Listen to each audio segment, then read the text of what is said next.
Chapter 6. A shriek rang out around the bend in the road ahead, and Marcus Glenner nearly dropped his cello.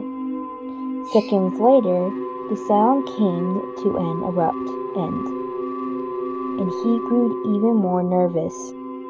Could the cry have come from a girl he'd seen leaving the train station before him? Was she hurt? Marcus landed his things on the side of the road and took off in a sprint. As he rounded the bend, Marcus saw the girl from the train station lying in the middle of the road, not moving. "Hey!" he yelled as he ran to the last couple of dozen yards. "Are you okay?" Kneeling beside her, he realized that he had no idea what to do. She was on her back, her arms spread out, her knees bent, her head turned around away from him. "Please be alive," he whispered, holding his hand in front of her nose. Warm beneath tickled his skin, and he released a sigh. He knew he had to get her out of the road. At any moment, a car could come speeding around the corner. He took her hand, figuring it might at least get her attention. The girl's eyelids fluttered and then opened. When she saw him leaning over her, a look of confusion quickly transformed into terror.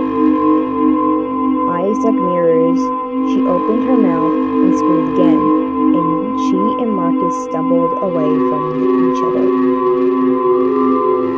crouching in the road as if about to spear. After a moment, Marcus remembered that he'd been the one who approached her.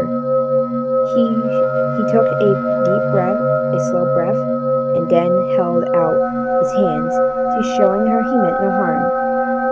"It's okay," he said. "I was trying to help you." As he rose to his feet, the girl reached for her pink bag that was lying on the nearby shoulder of the road and pulled it close to her, as if he might try to steal it. Then she did the same thing to the small black makeup compact, crushing it into her fist. A second later, she wrapped her arm back, and then drew the compact across the road as hard as she could. He skipped it like stone upon the water before disappearing into the dense shrub. With a sigh of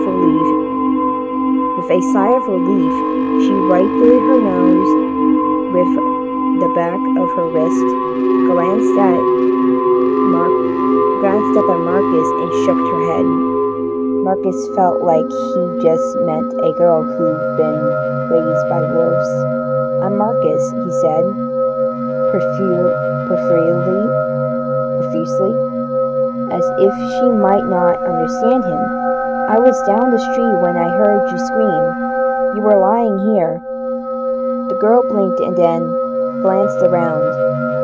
She looked like she expected to see someone else there with them, maybe hiding in the bush.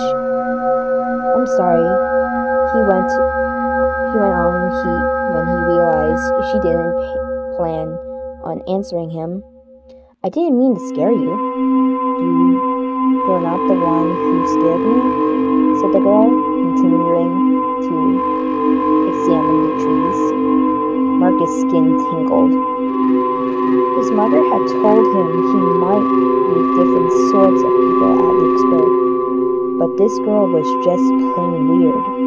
Then again, many musical prodigies were, so he knew he shouldn't be surprised. He wanted to ask her, "If I'm not the one who scared you, then who is?" Instead, he said, "Let's get out of the road. Maybe you can tell me what happened." She finally met his gaze and gave him a look that said she had no idea what had happened. but she stood and brushed herself off and headed towards a stone path that veered from the pavement and edged it into the woods. Marcus noticed the wall in the gate standing several yards back, as well as the word Luxburg, which was engraved in each stone pillar. "Oh," he said, startled. "We're here. We made it." The girl scowled at him. "What do you mean?" she asked. "To Luxburg," he said, blushing. "I'm sorry, isn't this where you were headed to?" "Yes," she responded unsurely. Marcus spent a moment observing the decay of the entry in the dark tunnel of trees beyond the wall. A soft and melodiously piano melody drifted to him on the wind from somewhere close by. It was the same tune he heard the musician behind the wall playing on the day he gotten his invitation to Luxburg. The girl didn't notice the music, but then he didn't imagine that she would. No one ever did. "This isn't really what I expected," he said. "What about you?" "What do you mean? Is it what you expected?" The girl looked confused. I don't know," she stumbled. "What's your name again?" "Marcus Glenner," he said slowly. She must have hit her head when she fallen hurt. "And why did you come to Luxburg House?" "Well, I was invited, weren't you?" She didn't answer. His nerves kept him talking. "I'm cello mostly, but I like an experiment with other instruments too.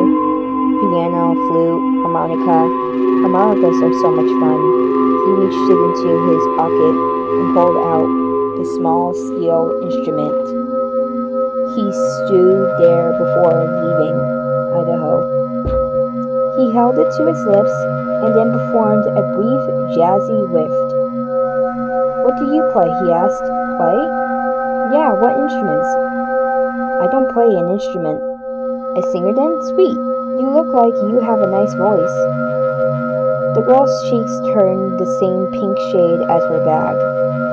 "I do?" Her voice was sudden, very soft.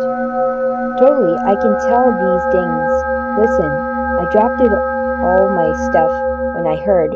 Well, never mind. Would you mind waiting for me? When I get back, we can walk to the house together. And then you can tell me what you were doing lying in the road." "It's got to be just up that path, don't you think?" The girl glanced it over her shoulder and into the woods. Then, with her lips pressed together, she turned back and nodded. "You going to be all right alone?" Marcus asked. She shrugged her shoulders and tucked her hair behind her ear. He interpreted that as a yes. After he'd taken several steps down the road towards his bags, he heard a muffled voice come from behind him. Glancing back, he saw the girl watching him. She said something that he missed. "Poppy," the girl repeated. "My name is Poppy Conwell." The piano melody echoed out again, but it had changed, becoming more upbeat, not quite happy, but certainly not as sad. He instantly thought of it as Luxburg's theme, a song that belonged to the place. When he and Poppy reached the house, he had to find a piano and play it so she could hear it too. "Nice to meet you, Poppy Conwell," Marcus said with a smile. "And thanks," she advantage for helping me get up. He gave her a quick statue and surprised a laugh from her. Okay, so maybe she wasn't completely weird after all.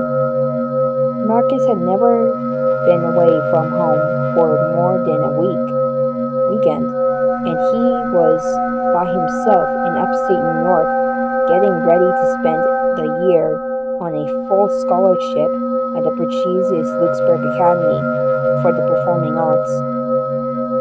He was about to eat, breathe, and live music with the whole bunch of other talented kids who died just like him, with no interference from his mother or his brothers and sister. He couldn't believe it.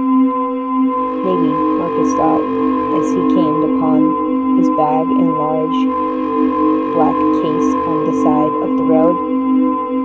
There will be people at the academy who experience the world in the same way I do.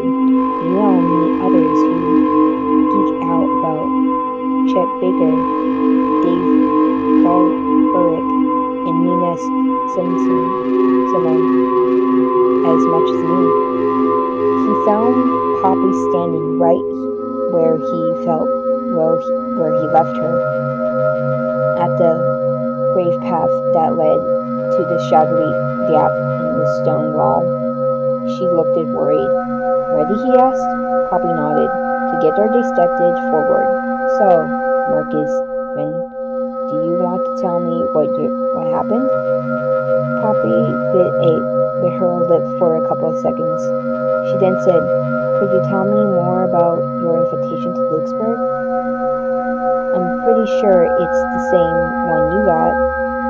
"That's the thing," she said, as they crossed it under the twisted iron railing and past the pillars into the shadowy tunnel of trees.